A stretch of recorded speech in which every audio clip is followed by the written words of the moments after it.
I seem to be suffering from a droopy mic, which at my age I guess is not that unusual. If I put it up higher,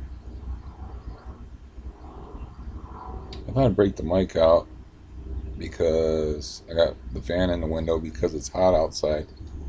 But I forget which thing you should tighten on it. There's like several things you tighten on it to keep it from doing what it's doing. Yeah, that'll have to do, I guess. Anyways, yeah, I'm not doing all that great. As I got a 84 pulse, just laying in bed, and I am not. My anxiety level is pretty high. I'm not able to make myself do things like, I don't know, get out of bed. So I got like some depression going on, and my cat is in worse shape than me because something got a hold of him and tore him all up. So he's reeking of infection. I don't know if you ever had a pet or anything that got. It's a common thing with cats, especially because their claws are so infectious when they get in fights that your cat will get an infection. So I mean, it's just nasty. It's so bad that had my back to him in the bathroom, and I walked in, and I was like, "Well, he don't seem to be in the house." Then brushing my teeth in the mirror, and I can smell him, and he's like 8 feet away. I can smell the reek of infection, and not not good at his age. Now, when he was younger, I was worried about him when he got cut up and got infected, and he healed up like Wolverine, but he just like laid off in a corner for a couple of days, and then he was fine. I mean, I was amazed because he was cut pretty bad. But this is an older cat now. That was years ago, and I don't, my sister don't think, but you know, I'm not in any position to take care of it on myself, let alone an animal. So, what am I going to do? Uh, the starter buses aren't running. How am I going to get him to the vet? You know, what people can I rely on to do me favors? Uh, you know, it would have been nice if I'd be at my brother's house right now, and uh, he would take care of the cat because he loves taking care of animals. But I mean, it's kind of a two-man job even to clean out the infection. It's just gross, and then you have to put like antibiotic on it. But a cat is not gonna let you. It's not gonna hold still for that. It's there's if you've had any kind of like infected anything, it hurts like a son of a bitch. So they're not gonna hold still for that. You got to have one guy to hold the cat and one guy to help the cat, you know, do what needs done, which I don't want to really go into here because it's kind of gross. But you know, he's out there reeking right now. And if he would just stay in the house, but he don't stay in the house, it's like, dude, you're all fucked up. You're missing fur off of your back. Just stay in the house. But I leave the window open, so I leave it up to him whether he wants to come and go. So, there's nothing wrong with his appetite. He's been eating like a horse. His eyes are a little better. I mean, you could see it in his eyes. Yesterday, he was suffering real bad. His eyes are a little brighter today, and you know, it can be a real long process. Like I'm talking months sometimes for them to get over infection. Um, I don't know what they do for him at the vet or anything like that, but I shouldn't have an animal. Um, but yeah, I bought a. This is dumb because I tried this before, but since I'm laying around in bed, I bought a harmonica. I tried to play it before, but you got to have a certain kind of a tongue for a harmonica. Like my tongue,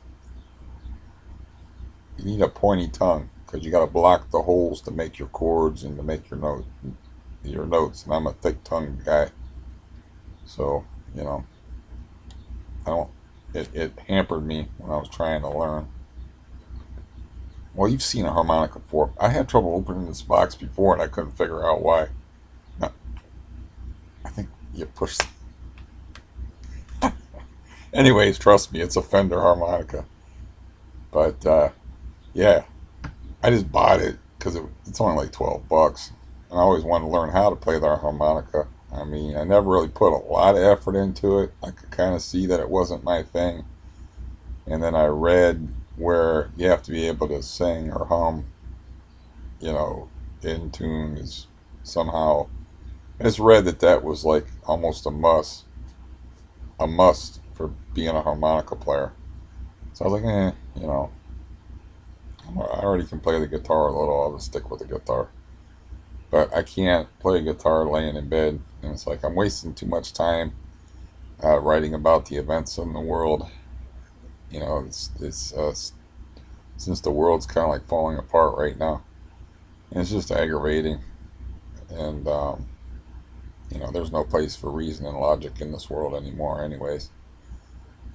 I mean, you got people out there protesting during a pandemic, and like I think the last count I heard, the Texas, I know, had its highest 1 day increase in COVID.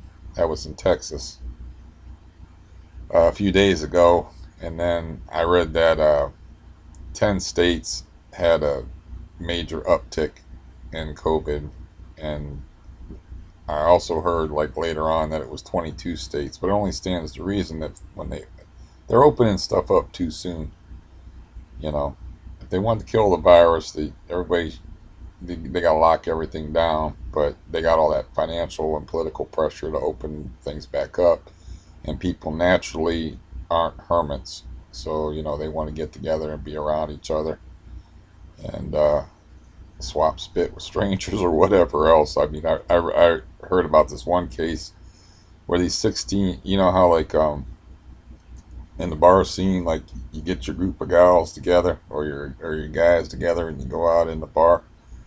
Well, this group of like I don't know college age kids all went out to a bar, and I forget the number, but I was thinking it was like 16. It was like a big gang, you know, safety in numbers, I guess. But all of them got sick, and then like people were contacting them on Facebook when they became famous because they appeared on the news. They interviewed them about what it felt like to be sick from COVID. So other people was like, I was at that bar, so it was just the virus was running around that bar that night. But it was weird because like they talked to it was three women, and one of them, the only symptom she had is she like lost her sense of taste and smell for like 2 days, but she tested positive. One of them said she feels okay. She's sick right now, but she said she looked okay. And then the other one was like, yeah, it kind of felt like a light case of the flu. So you know, if you're young, I guess it's no big deal. Um, but anyways, uh, yeah, I got to stop wasting so much time writing online. I mean, I'm good at it. Don't get me wrong, but it's just a waste of time.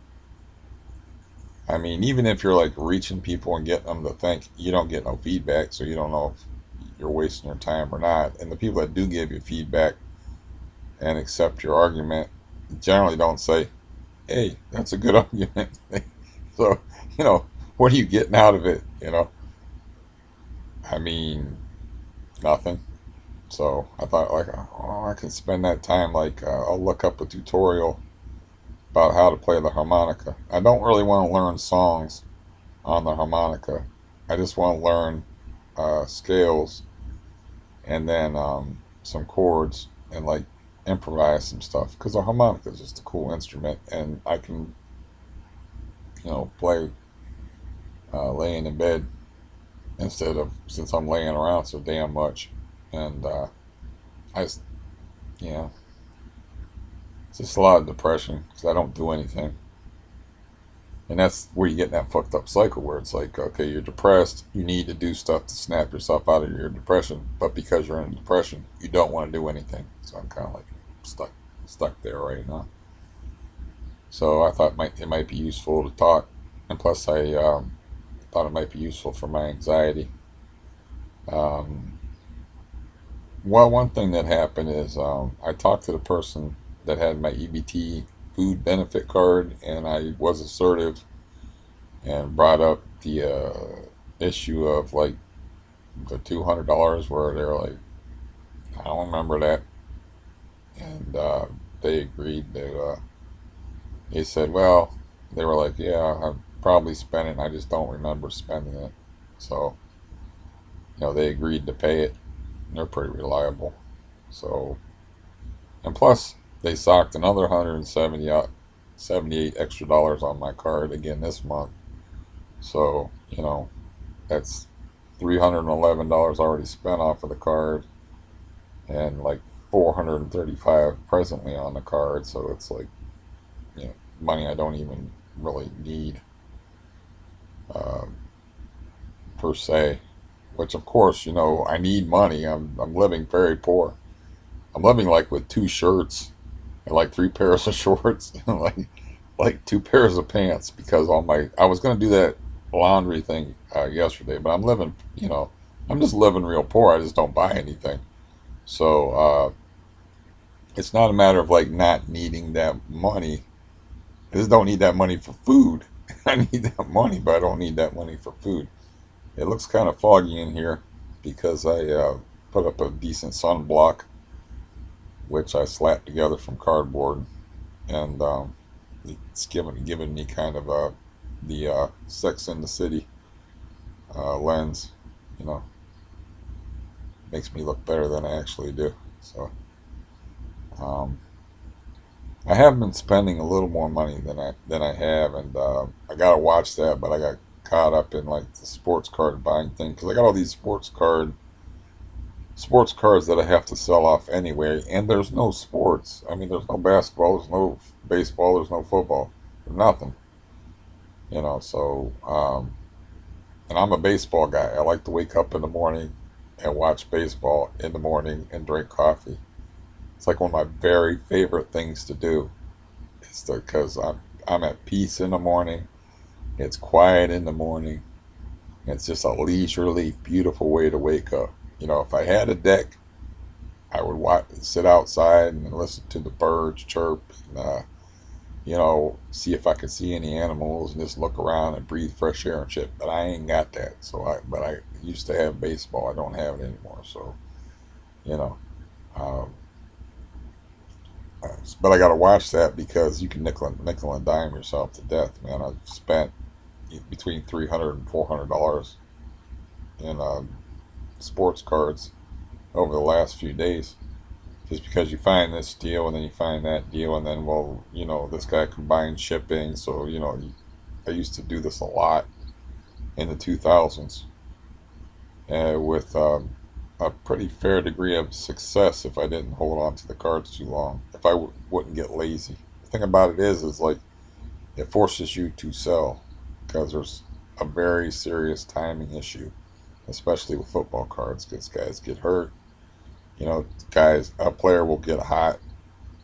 It's a commodity. We'll call them commodities. Your commodity, your player will be the card or the name will be hot on everybody's lips for a while, and then it will disappear. So you have to. It's like now. You can't say, "Well, I'm just going to hold on." People that don't know the hobby or be like, "Well, the longer you hold on to it, the more it's worth." New. Everybody's heard of Lawrence Taylor. You can pick up a Lawrence Taylor rookie card for $12 to $15. This guy who has done nothing in the pros yet, named Joe Burrows, who's the number one draft pick, costs you over $100 to buy any of his decent rookie cards. So you got a guy that's considered the best defensive player of all time, goes by a two-letter name, LT, Lawrence Taylor, and it's an older card, hard to get in good condition. It's worth almost nothing. Got some guy who's never done anything that might go in and blow out his leg. It's worth a whole lot of money right now. So he's number one draft pick. So it's a weird hobby. Anyways, I don't really want to get into that because my goal is to save up 10 grand. And then I was thinking about like maybe I can get those people at Coleman to teach me how to establish credit, because me and my niece were talking about how, excuse me, it would have been nice to have parents that teach you things, like how to get by in the world. Like my parents never taught me about bank accounts. Excuse me. Get some water. Writing checks. I don't think I want to drink that. That's alcohol. By the way, the alcohol, there's like a run on alcohol around here.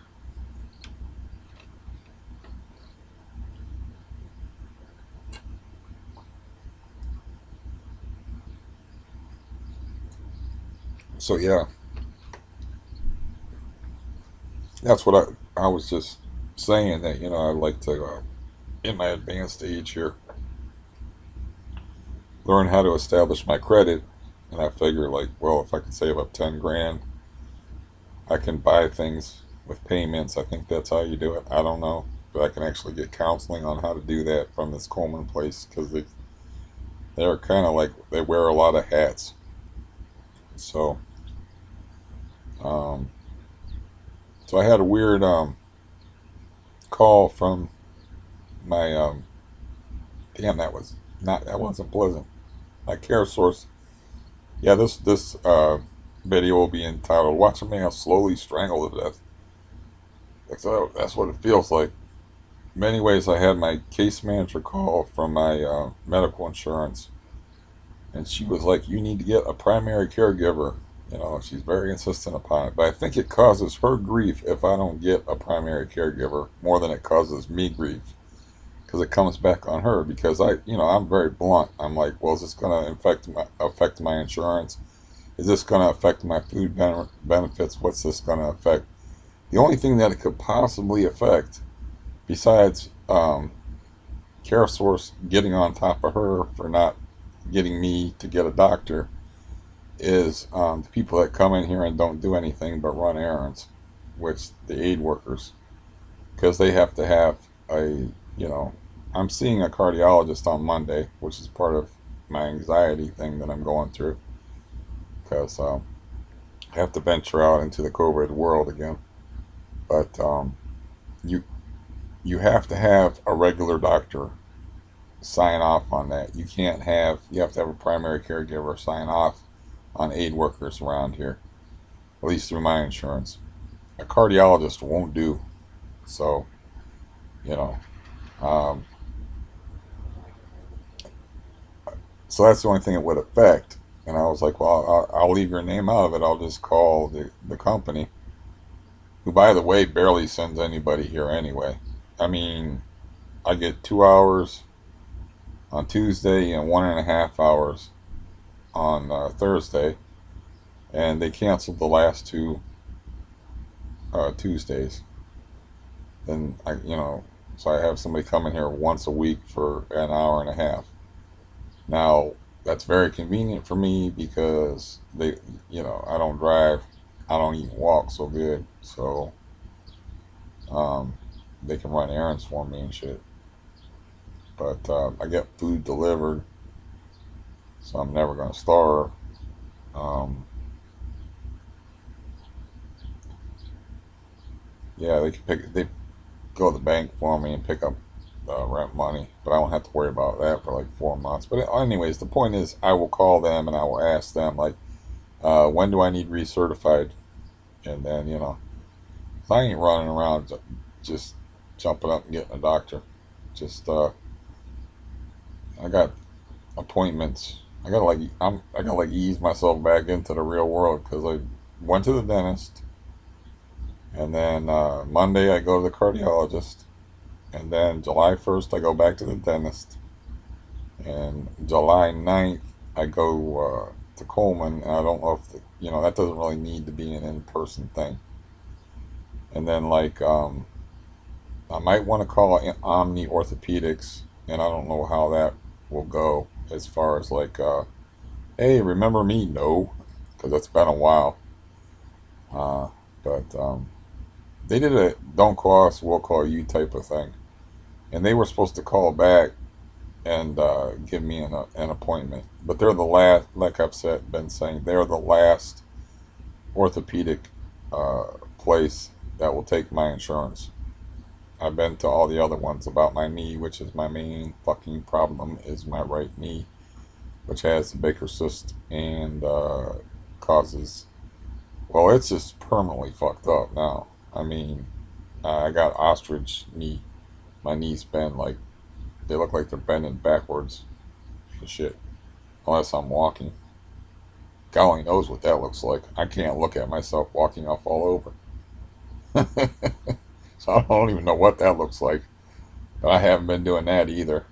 And my knee is actually better when I walk on it, which is weird. I mean, my legs will get weaker and I'm more likely to fall down, but my knee hurts less and is less swollen the more I walk on it. But it is still very painful to walk on. So it's weird. It's like you got to take a certain amount of pain to avoid a slightly higher degree of pain, you know. But it's not a good situation to be in. And you talk about the CRPS thing. It's like my we shall say gastrointestinal processes have been all messed up for a while here. So um, my stomach cramps are starting to ease up. But I didn't eat it all until a little while ago, and they were messed up yesterday. And it's not like I'm not emptied out. It's just like, or have any ingoing or outgoing problems. I'm so Victorian when it comes to talking about certain things. I don't like the old people talk, but it's more like diseased people talk. But yeah, that's just an aspect of the disease because it's from here down and it affects the autonomic nervous system, which it monitors your digestion along with the old ticker. So, you know, uh, anyways, so the news so far is wasting a lot of time on the computer, laying in bed doing nothing. Bought a harmonica, trying to make myself learn how to play it, but I can't even open the box. Spoke to the person about the $200, so they said they would pay it, even though they don't remember. I don't want to take it to the point. I don't have any friends or family that I'm really get along all that great with, so I don't want to fuck this up or fuck up what relationship I have over $200 that this person says they don't remember, but I asserted myself, and uh, so there's that. And then there's my upcoming cardiologist appointment, my increased anxiety, and my utter laziness and shiftlessness. But also, I was talking to my brother, and he told me some interesting stories. One of them was about fishing, and it's like it's really weird because my best friend's brother has been screwing him over for years, like keeping this fishing spot secret. For like 10 years, he's been asking him, like, where's this spot at? And he goes, oh, it's only a couple of little farm ponds. It's no big deal. And then finally, uh, my friend the cop, like, gets mad. And because the guy's always giving him, like, vague information, he puts down a map on the table and he says, you circle. He's the older brother, I guess. He's like, you circle where this place is at and we'll find it. You know, we don't, you just, he made him do it. So they go there, and it's like three gigantic lakes. And my brother caught 20 bass there. It's chock full of bass. But it's like on a multimillionaire's property. And the multimillionaire is a friend with the asshole brother of my friend. And so they're like, see a bunch of workers, they're so rich they got like groundskeepers and people running around in golf carts taking care of the place and stuff. So they're like, oh, we got to find the main house. The main house is a freaking mansion. And uh, my cop friend, no stranger to knocking on doors, it's like, what the hell? Knocked on the door and said, yeah, I'm so and so's brother. And I was wondering if we could fish uh, where my brother told me about. and they were like talking about liability because rich people are always worried about getting sued. I learned that when I was 15 years old and I cut my thumb and lost my first job just because I cut my thumb on a mini sickle, and it wasn't even that bad, but you know, the guy was so worried about lawsuits. You're fired.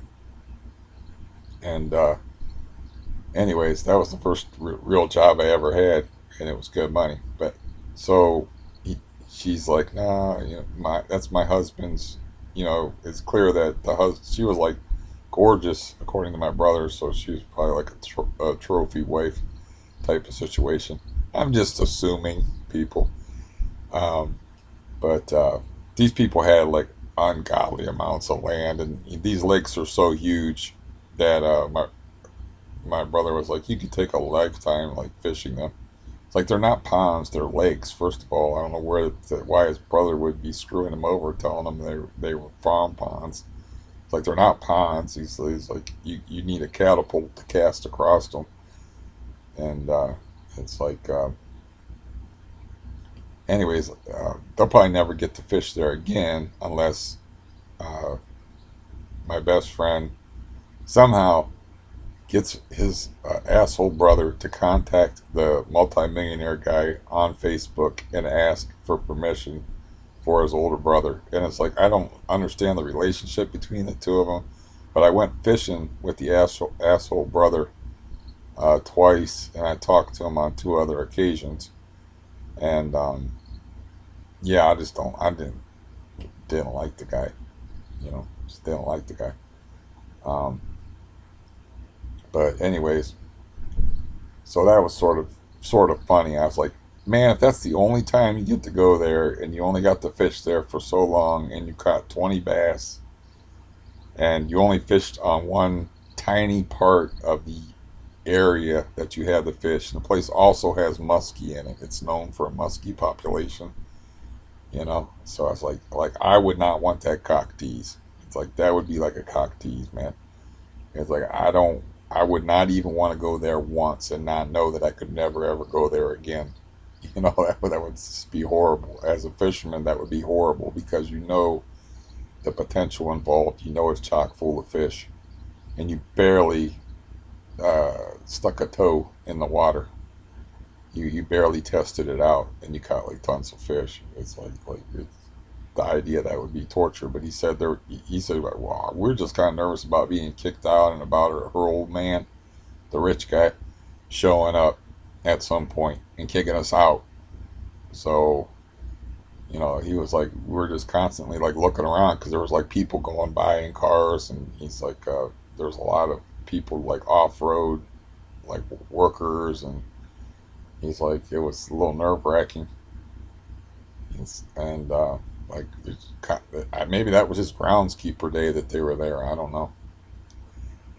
But anyways, the other thing that happened is like I heard a bunch of stuff from my brother I did not need to hear, which was all really bad and kind of made me feel guilty about people I used to associate with that are involved with crack, involving attempted murder, the arrest of somebody who cut somebody. You could almost call it domestic violence. And then like I heard that my foster brother physically threw the guy out, and then the guy was beating up his sister, and then he told the guy like, listen, if you ever touch my sister again, I'm gonna beat the shit out of you, not just throw you out of my house. And the guy immediately called the cops, got a restraining order against him, and then beat the shit out of his sister.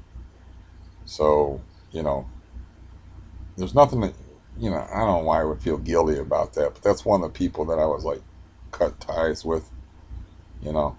I offered to help him while you know, I was like, you can go to this place and you can get like drug treatment, and they'll give you counseling, and it's like you can pick any day, and just tell me when you're ready, you know. And they were just never ready. It's like, yeah, I got a couple of calls from that guy that was doing the beating up and the put out the restraining order and got thrown out of the house. And I got a couple calls from that guy, and I just blocked his number. But I got a text from him, and I was like, "Who is this?" And they were like, "Who do you think it is?" Like I was supposed to remember them. And I said, "I don't know, the cops." And he was like, "Yeah, this is the cops." And then I just like stopped talking to him, stopped the text, and then like got started getting phone calls. And it's always, if it's from that house, it's always about money. So that's why I cut ties with him. That's why I have a lot of money right now, I guess, maybe. I don't know. But I heard that my foster brother and my brother have been going fishing together, which is interesting. And the aunt that gave me my first taste of Xanax 5 years ago is on oxygen, but she went fishing with him at a place called Price Park with my foster brother and my brother. And apparently she's well enough to travel and go fishing and stuff. I don't know how old she is, but yeah, she was the one that almost died. And then like I was all, everybody thought she was gonna die, and she's still hanging in there. But really, I'm just done. Like I said, the incident that made me done with them is like the maniac that they were responsible for creating moved in here, and they gave me a bunch of shit about him going down there. So I was like, that, not the money thing. That was the thing. That's like, oh, that shows me how much you care about me. So fuck you. And that's when I was done. Yeah, I heard that. Well, that's what my brother told me, that he found like a big cheap ass Bowie knife that was hidden underneath the couch. And he's like, "Why is this stupid knife hidden underneath the couch?" And it's like, "Oh, my sister like tried to stab her boyfriend to death with it, and I had to take it off of her." And the guy was, I guess it was in the winter time. The guy had like a heavy coat on, and it's a cheap ass, not very pointy knife, but the intent was there to murder the guy. So my personal opinion is like, that guy is stupid and he's beating up the wrong woman because she will kill him in his sleep. But I didn't need to hear all that. It's like that's the kind of stuff I'm trying to avoid. It's the kind of drama I was trying to avoid, but my brother was throwing it my way. And it's like I remember like talking to him and like reaming him out over that shit, because I would talk about stuff that he would be sensitive about. He was like, he'd be like, "I don't want to talk about that." And it's like, be a dick. It's like, that was one of them times where I was thinking, I don't want to hear this, man. What the fuck good is this doing me? Except for it's gonna make me feel guilty because I'm just of that nature. Like I can prevent other people's self destruction. But it's just one of the people that I bailed on, and I'm like, enough is enough. You know, with the drugs and shit. And the guy that in the story that's doing the domestic violence and shit was the guy that the crack dealer was parked outside the house, and he was claiming he needs $60, or because the guy was fronting crack to the other person I was talking about, his girlfriend. And I told him, "Man, you go out there and tell that guy to get the fuck out of here and don't come back." And that was the guy that was backing out of my apartment. Like, I was King Kong or something. I could barely walk, but I was very angry. And of course, if you listen to my been listening to me for a while, you already know that story. But it all ties in. But yeah, see, that guy was always square dealing and respectful with me. But the first time that he met me was Machete Day, so that puts you in a different frame of mind. And plus, I first words I said to him is, "Who are you?" Because I was already all worked up. And he's like, "So and so," and I'm like, "I don't know you. You don't need to be here when the cops here. You go out and sit in your car." You know, and that's like my first interaction with him, was tell him to get the fuck out of my house and go sit in the car. So I don't need you. I don't need your mouth here. In other words, when the cops get here. And that was the first time I met the guy. was like an hour before I was threatening somebody with a machete. So, and then I called the police. So, anyways, but I never had no problems with the guy, and he always paid me back and shit. So, um, the only problems I had is like I told him a $20 limit. I told everybody on it in that house there's a $20 limit as far as what you can borrow. When he shows up here talking about $60, and you know the story. And I'm like, are we talking about like if you don't get the $60, like there's going to be some kind of bloodshed involved or violence? And he's like, I don't know. It's a black guy. I'm like, what the fuck does that have to do with anything? I was like, get the fuck out of here. But anyways, as far as my mood, you have to get moving and you have to move around. And it's just a rule. It bums me out about my cat, reeking of death. The infection just smells horrible. And I mean, when you can smell an animal from 8 feet away, man, that's pretty fucked up. And it's like it's around his ear somewhere, maybe inside the ear. I don't know. But yeah, it's really gross. And he won't hold still for me to doctor him or anything like that. So I'm not even gonna try. But I'm just gonna give him all the food he wants and talk nice to him. And as far as touching him, there's places I can pet him at, toward his tail. And he's odd. He likes his tail held, which is weird for a cat. But he likes his tail like stroked and held. It's fucking weird. But just if you have a cat for 9 years, you find these things out. There's a certain like you don't want to touch his belly. Some cats like their belly rubbed. You don't like it. You don't want to do that, or you might be in one of them situations where you're like you're in a bear trap. So I had a cat that was like, oh shit, he was a male cat from like 20 years ago. It's like I had to talk him down. He grabbed a hold of me like that, and he was within seconds of spinning those wheels and letting the skin and blood fly. And I was like, come on now, man, chill out, man. Like talking to somebody from jumping off a ledge. I'm like, man, you don't want to do this. This isn't good. This isn't going to be good for you. Just let go of me. Just take it easy. You know. I think I was, like playing with him, and he got out of hand, but he got me with all 4 feet, and he was ready to do some damage, and I was just stuck in a bear trap. And yeah, so yeah, I don't want, I guess I could poke around and see what I could do, but if it the thing about putting antibiotic on a cat is like they have a tendency to mess with it and rub it off anyway. But as far as like clearing out the pus, I've been avoiding that word. And you know, using peroxide or anything like that. That's really a two-man job because you can't.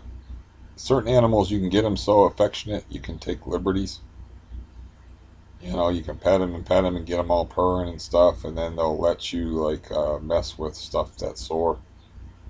And certain cats won't, and this is one of those won't cats. And I had a cat that I thought was one of those cats where like I let him lay in the bed with me, and the white cat, OCD.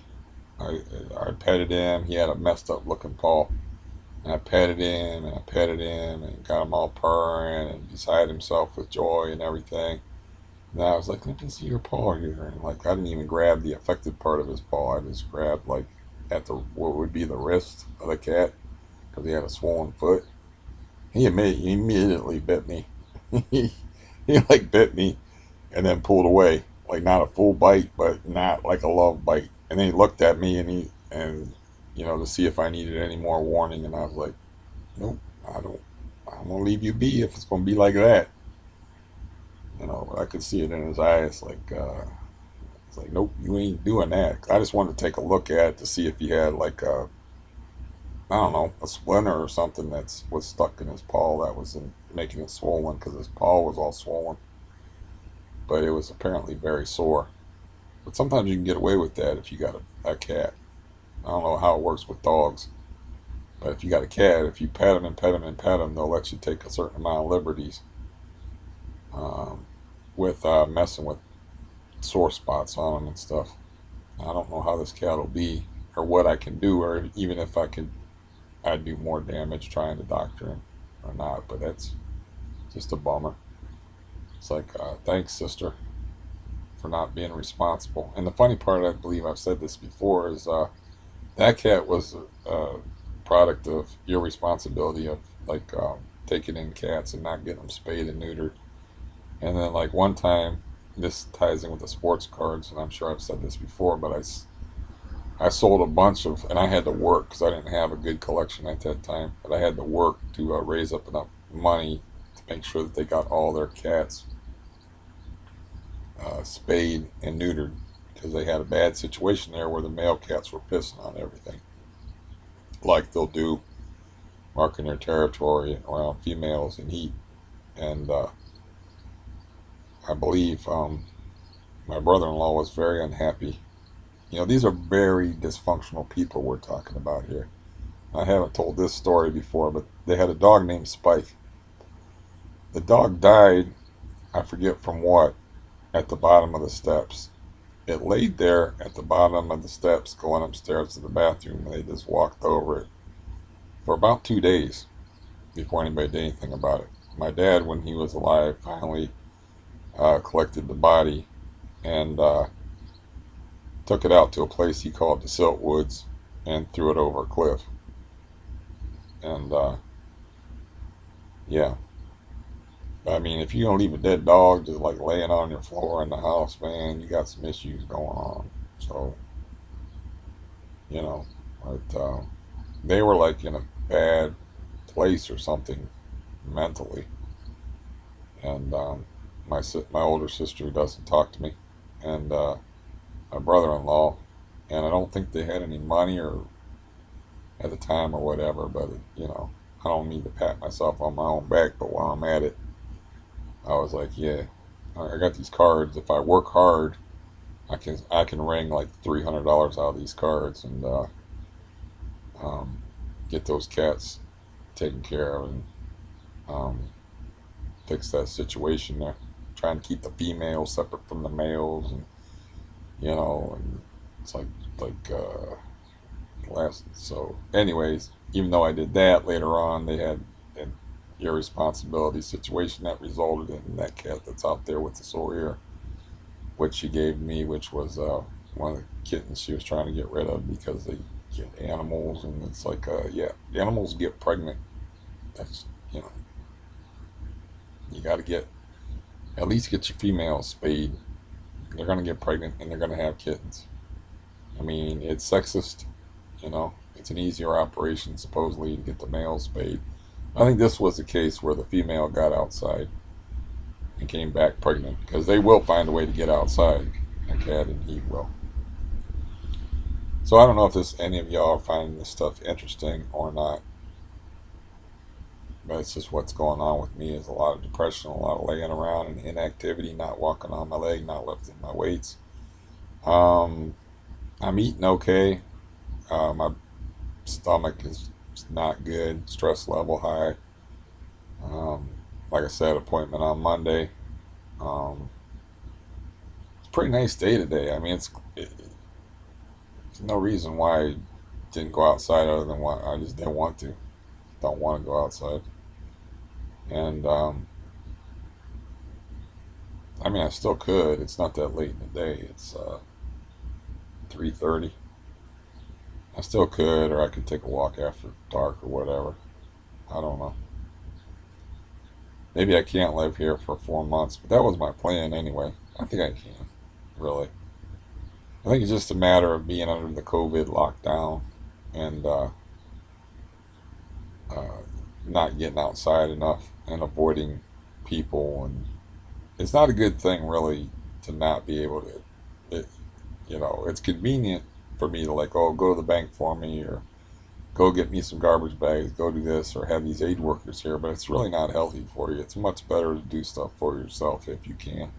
If you can get away with it, do stuff for yourself. It's better for your head. And yeah, as far as like discussing the state of the world, I'm not really interested in it. In doing that, I'm interested in what's going on in the world because I mean we're looking at some pretty serious shit going down.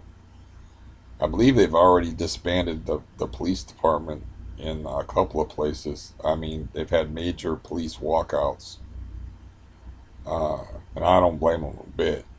And this latest case that you may or may not have seen, um, I can't remember the guy's name right now, but it's in Atlanta. But he's a pretty big guy. He's drunk and passed out at a Wendy's drive-through. So he's blocking the drive-through. The cars are just going around him, and but the drive-through worker looks out the window, sees the guy like just sitting there in the drive-through. So she calls the police and says, "I think he's drunk. He's just been sitting blocking the drive-through." So the cops come out. They're reasonable, and there's long, complete body cam footage of it, and he's being completely reasonable the whole time until they go to cuff him, and then he just explodes like a bomb, starts fighting the cops, and this is things that the media seems to want the country to crumble because it'll make better news or something like that.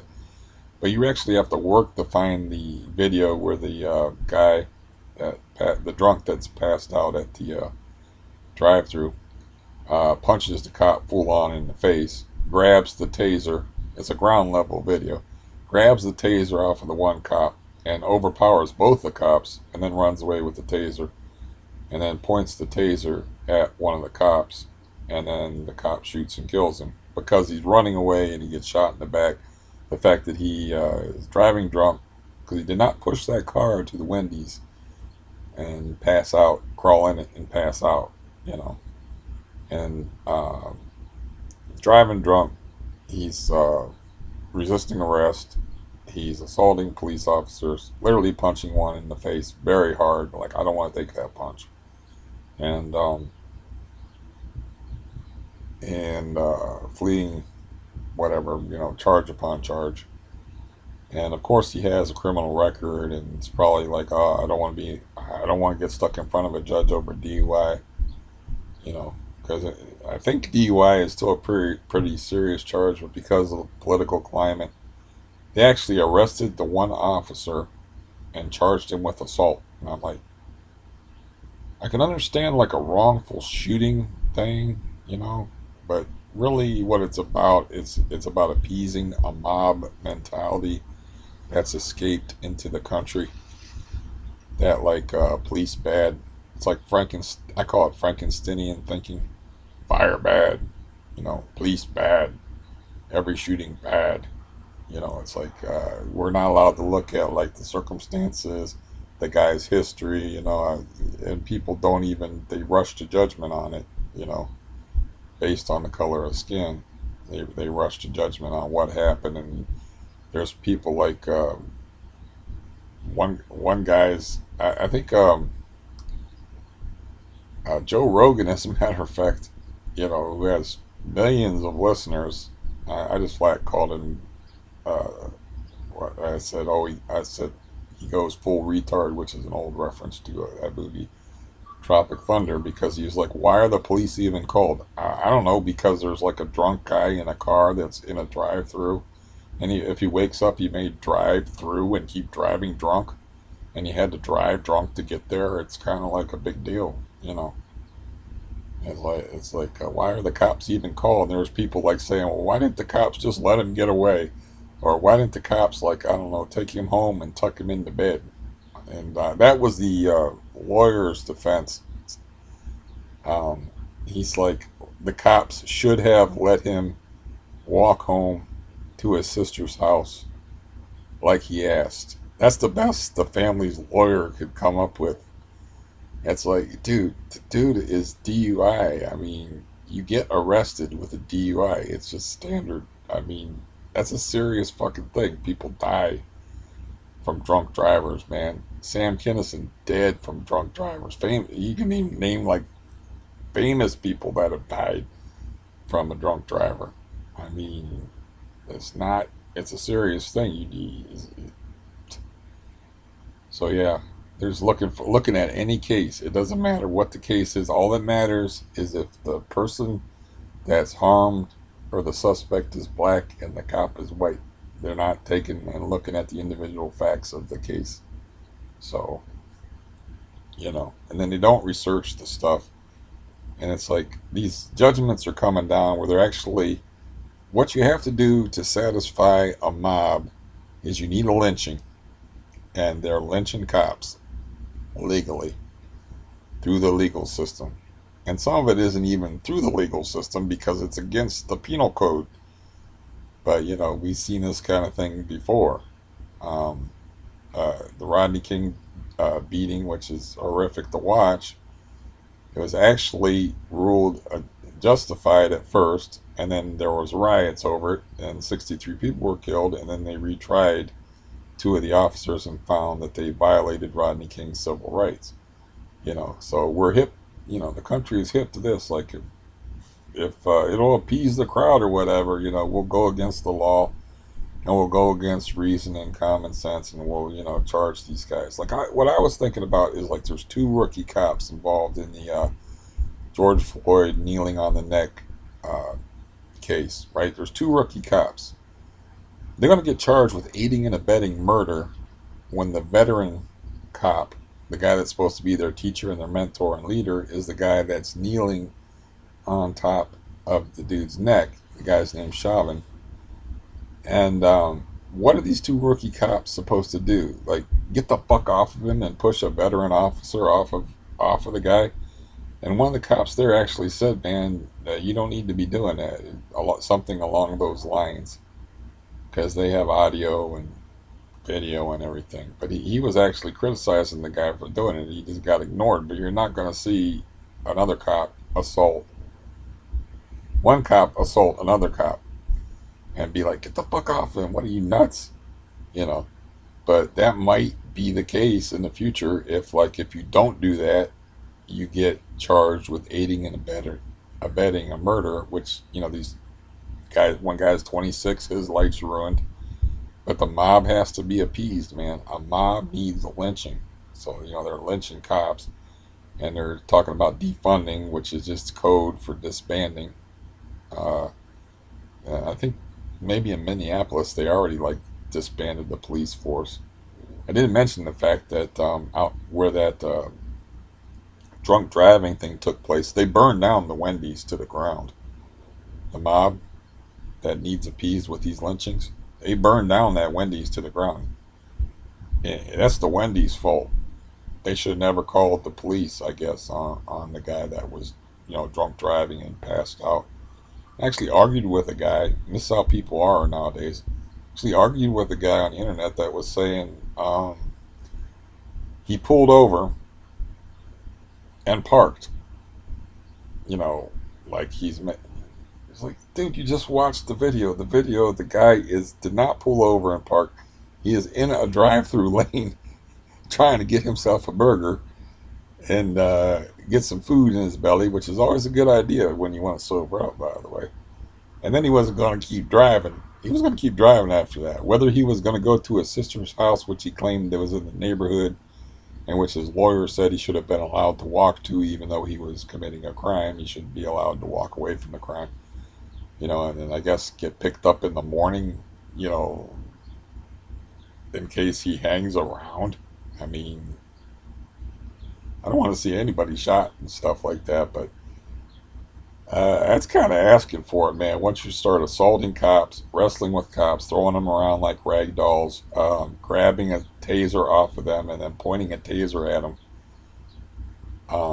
whatever happens after that, I don't really care, man. To be honest, I mean, I don't want to see anybody get shot at all. But I mean, if that isn't suicide by a cop, I don't know what is. You can't go around punching cops in the face and stealing their weapons and pointing them at them. It's all stupid and crazy madness. I said I wasn't going to talk about it, but it's how I've been wasting my time. And it is a waste of time because reasoning with a mobs desire blood. And since they can't get blood in this day and age, they can't get the rope and the tree, they can get, they can get the cops' lives ruined. Like those rookie cops are going to be sacrificed. And I don't know how that would even play out if you think about it. If you really want to take the time to think about it, how that would play out if you held like one cop responsible for the cop actions of another cop at the scene. It's like, how would that actually work? You know, I mean, how could that work? But cop morale in this country is so low that there's been just massive walkaways. Just like, I'm retiring, I'm quitting the job. You know, it's like I ain't risking, like, I got a choice. Like, I can't go out there and protect myself uh, because I might get uh, thrown in jail for aiding and abetting the murder that somebody else does just because I happen to be in the vicinity of them. You know,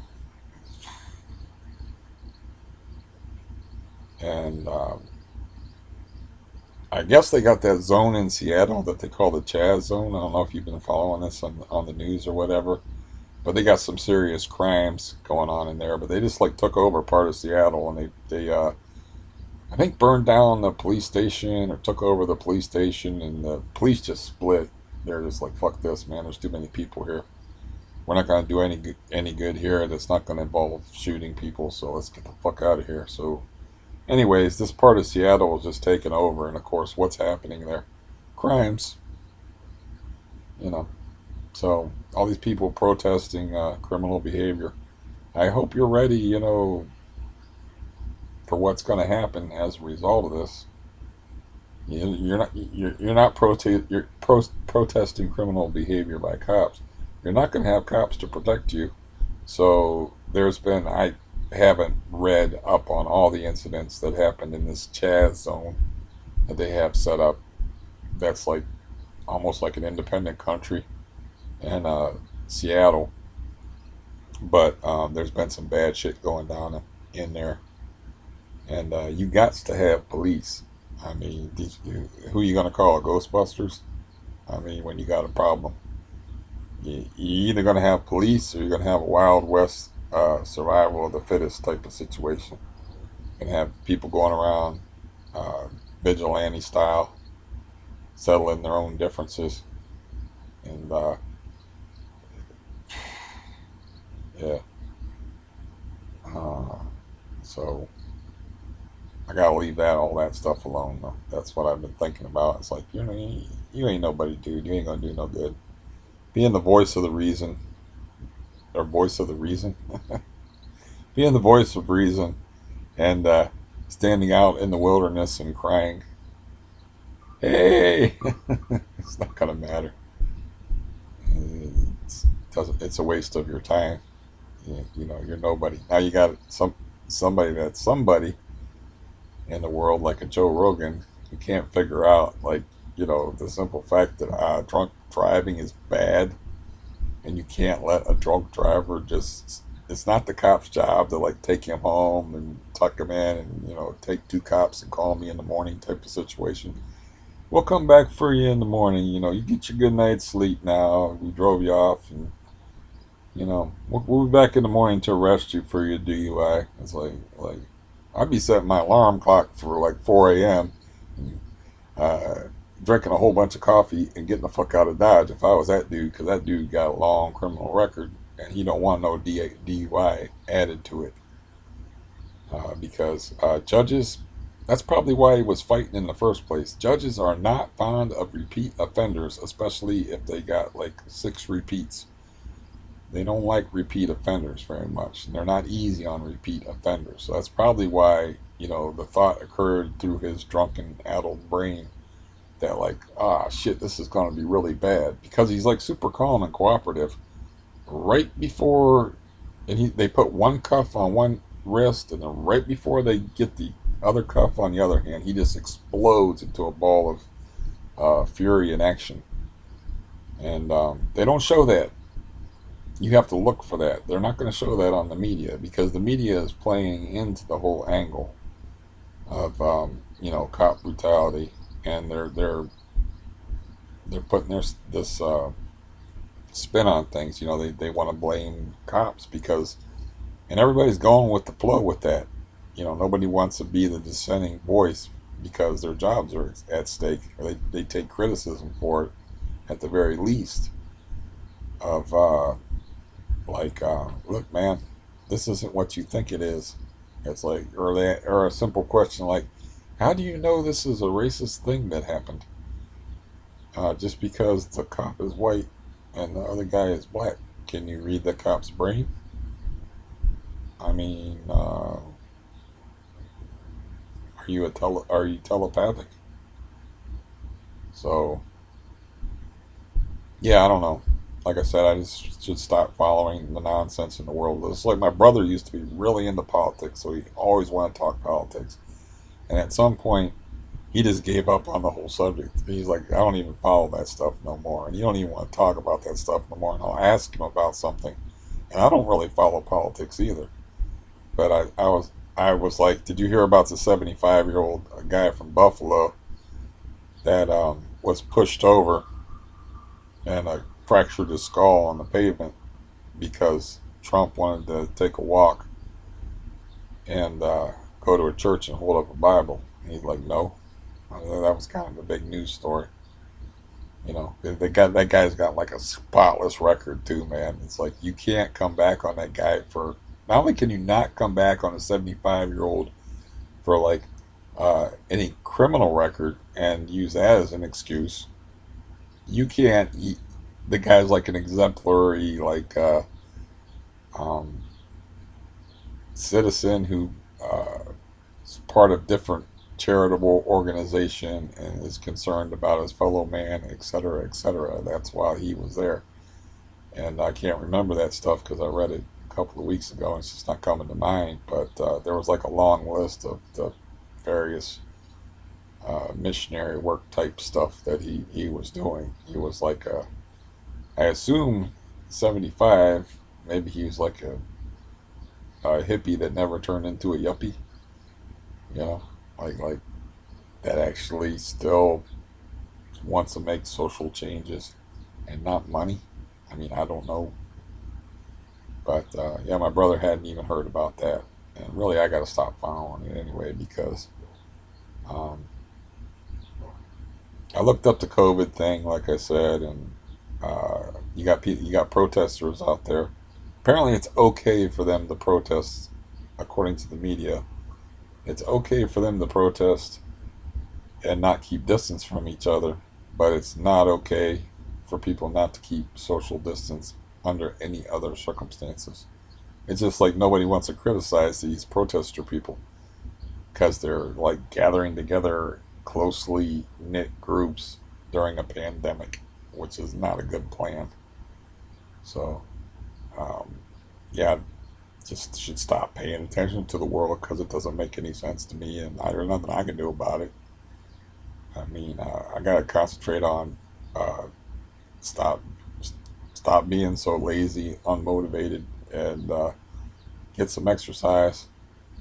Tomorrow, definitely, I have to get outside. But the good thing is, like, my appointment's in the afternoon, so I got tomorrow. If I don't get out today, I got tomorrow, and I got Monday. Because my appointment's not till 2:30. 2:30 is when I have to leave the house. So, you know, and I wake up early. So, um, there's time for me to get used, go outside and do something and take walks and whatever. There's still time for me to, like, not be laying in bed with an 84 pulse, which my normal resting heart rate is somewhere between 70 and 75. So it's not that big a deal. It's just a little high. Because a lot of times you'll feel anxious. You know, it's a mental thing and it won't come out in physiological symptoms. Like you won't break out in a sweat. You won't get hand tremors or a super high heart rate or anything like that. That's just like you're feeling anxiety, but it's not feeling anxiety where you're shaky and you're panicky feeling and stuff like that. It's I guess it's what they call generalized anxiety, which yeah, I seem to be struggling here lately. I did count up my Valium, and I'm like 9 days ahead on my prescription. I got like 27 extra pills. I got my prescription on the 4th, and then I counted them up yesterday, and I had 70 pills. And I did the math on a little piece of paper, but I'm terrible at math. And I was like, seemed to be 27 pills ahead. So I did take my full 3 pill dose yesterday because I felt anxious. And I took one pill today so far, and I've been up since early in the morning, and it's about 4 o'clock now in the afternoon. Um, but yeah, that's always the catch 22 and the bugaboo about depression. Is depression makes you want to do nothing, but you need to do something to break out of the cycle of depression. So you know, it's it's like walking uphill when you're already tired. I've done a lot of walking in my life, believe it or not. And well, you should believe it because I've never driven a car, so yeah, I've done a lot of walking.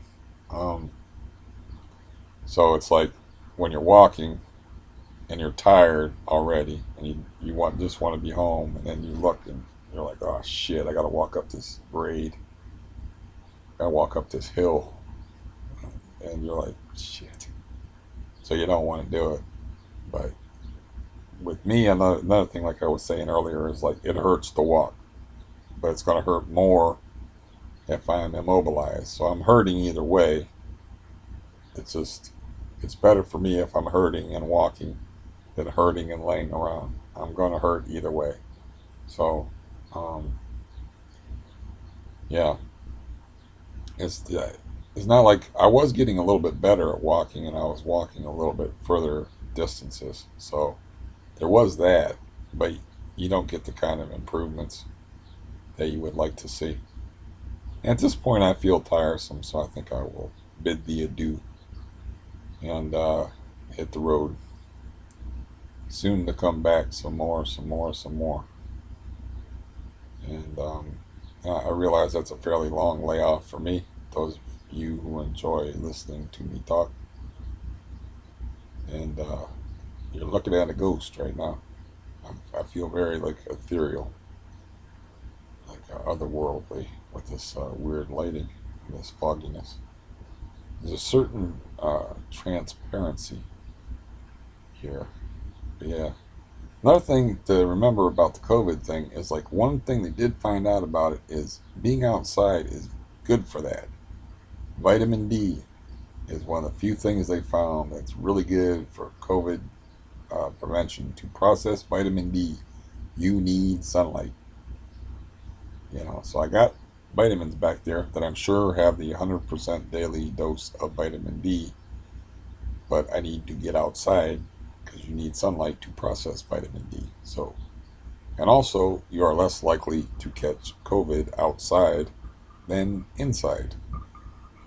Um, if you can be around people more safely outside for obvious reasons than inside. So, there's that. Anyways, I'll see you next time. And yeah, I hope you're doing well. And I certainly hope you have more ambition and a better sense of well being than I do at the moment. It's a low bar, but